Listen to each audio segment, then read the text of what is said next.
Welcome back once again to GPAT mentor. और आज की वीडियो में हम पढ़ेंगे state shops and establishment act के बारे में।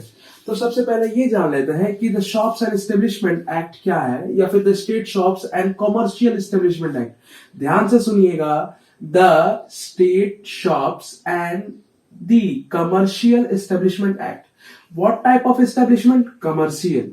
ये सारी चीजें स्टेट के अंदर आती हैं। तो यहां ये जानना जरूरी है कि एवरी स्टेट, जितने भी स्टेट थे, हैव डिफरेंट आप डिफरेंट समझिए, डिफरेंट डेट्स। लाइक अगर आप यूपी की बात करें तो ये एक्ट 1947 में आ गया था। अगर आप बॉम्बे की बात करें तो ये 1939 में आ गया था। क्योंकि आपको ये समझना जरूरी है कि महाराष्ट्र उस समय एक स्टेट, कंप्लीट स्टेट नहीं था, बॉम्बे नाम से स्टेट था। तो 1939 और 1947 मैंने यूपी और सिर्फ इसके बारे में आपको बता दिया। तो यहां जानना क्या जरूरी है कि ऑल ओवर इंडियन मेनलैंड के ऊपर यदि ये एक्ट आया तो this act came in 1948। A date to remember, this act 1949 में came into force on 11th Jan। 11 जनवरी 1949 को the state shops and commercial establishment act all over Indian mainland पे लागू हो गया। अपने को क्या याद रखना है, बेसिकली जो आपकी स्टैंडर्ड बुक है वो एनके जैन है।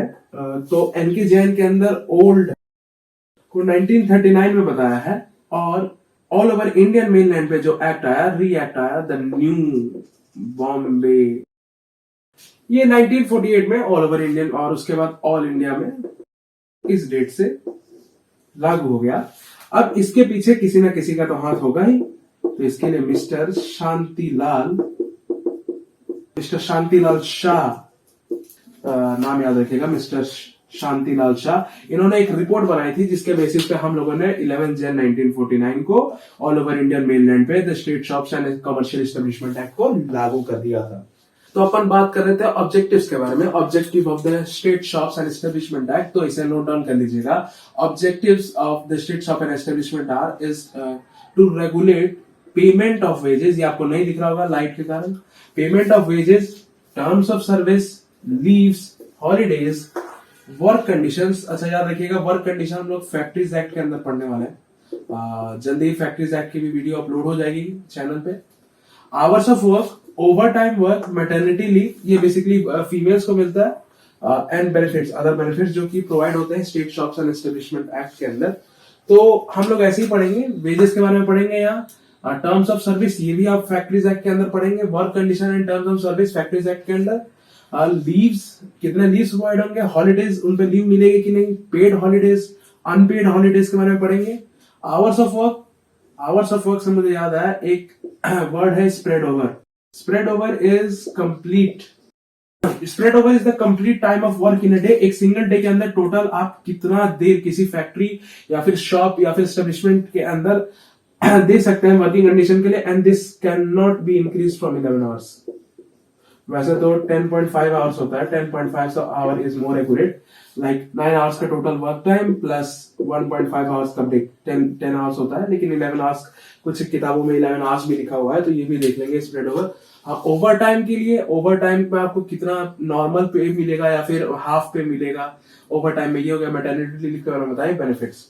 तो इसके अलावा हम देख लेते हैं कि अब क्लोजिंग, क्योंकि ये शॉप्स हैं तो शॉप्स का अपना एक ओपनिंग टाइम होगा, एक क्लोजिंग टाइम होगा। अब शॉप्स भी सारी एक ही तरीके की नहीं है, कुछ कॉमर्शियल है, कुछ फ्रूट्स के लिए है। जैसे आप भी यदि मार्केट में जाते होंगे तो आप देखते होंगे फ्रूट्स की दुकान अलग लगती है, जनरल शॉप्स, जनरल किराने की दुकान अलग लगती है, कुछ कॉमर्शियल एस्टेब्लिशमेंट है वो अलग लगते हैं, जैसे इटेरी वगैरह हो गए, ये सारी चीजें अलग अलग लगती हैं। तो इनका अपना, जैसा कि हम बात कर रहे थे शॉप्स के बारे में, commercial shops, fruit and dairy की शॉप, जनरल स्टोर्स, तो इन सारों का एक अपना ओपनिंग और क्लोजिंग टाइम होगा। यदि आप ओपनिंग और क्लोजिंग टाइम देखें तो opening time O and closing time C।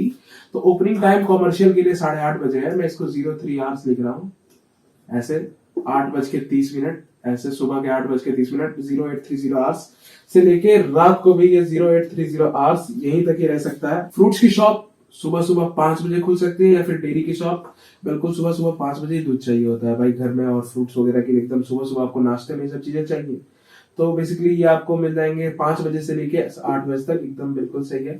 और जो जनरल स्टोर्स की दुकान है ये स्टार्ट होंगी 8:30 आवर्स, मतलब वही 8:30 बजे सुबह से, लेकिन ये 11 बजे रात तक चल सकती है, 900 आवर्स। इसके अलावा कुछ और पॉइंट्स है, यदि कमर्शियल है तो जो लास्ट पर्सन है उसके लिए 15 मिनट्स ऑफ टाइम मिलेगा आपको, जो उसको कवर करने के लिए।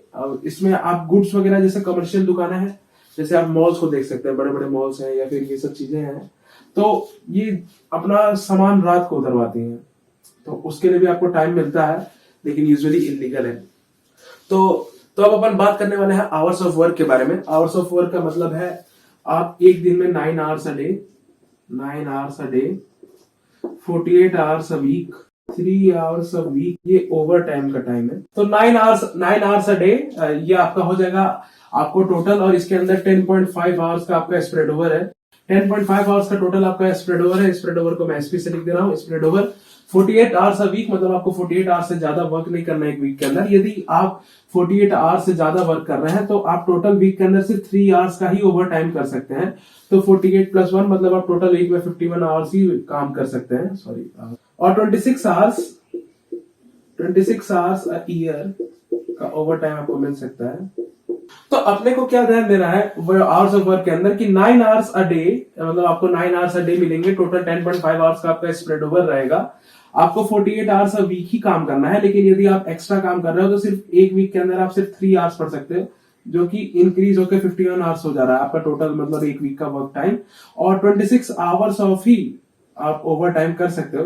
मतलब यूजुअली तो यही चीज है, this is a performer run by government, लेकिन आपको पता ही है कितनी चीजें सच है कितनी नहीं। लोग करते ही हैं, जिनको जरूरत है पैसे की वो ज्यादा करते हैं, हालांकि that is illegal, but still people do that. तो आपको सिर्फ 26 आवर्स अ ईयर का ओवर टाइम वर्क मिल सकता है। ये जो स्प्रेड ओवर है ये यूजुअली कोई इंक्रीज नहीं कर सकता, but state government is power for it.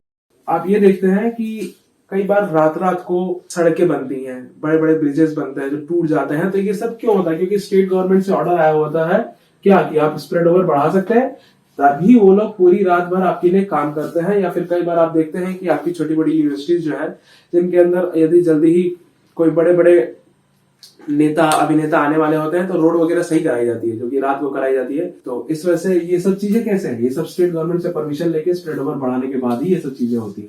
कोई भी एम्प्लॉय में से एक चीज मिस हो गई थी, कोई भी एम्प्लॉय 5 आवर्स के बाद उसको एक ब्रेक देना बहुत ही ज्यादा जरूरी है। आप इससे ज्यादा उससे एक स्ट्रेच में काम नहीं करा सकते। एक स्ट्रेच का यहाँ पे मतलब है 5 आवर्स लगातार काम किया, फिर उसको एक ब्रेक मिला, मिनिमम हाफ एन आवर का उसको ब्रेक मिले, फिर वो अगले 4 या 3 घंटे के लिए जो भी उसका टाइम बचा हुआ है दिन का, उसके बीच में वो अपनी ड्यूटी को पूरा करे।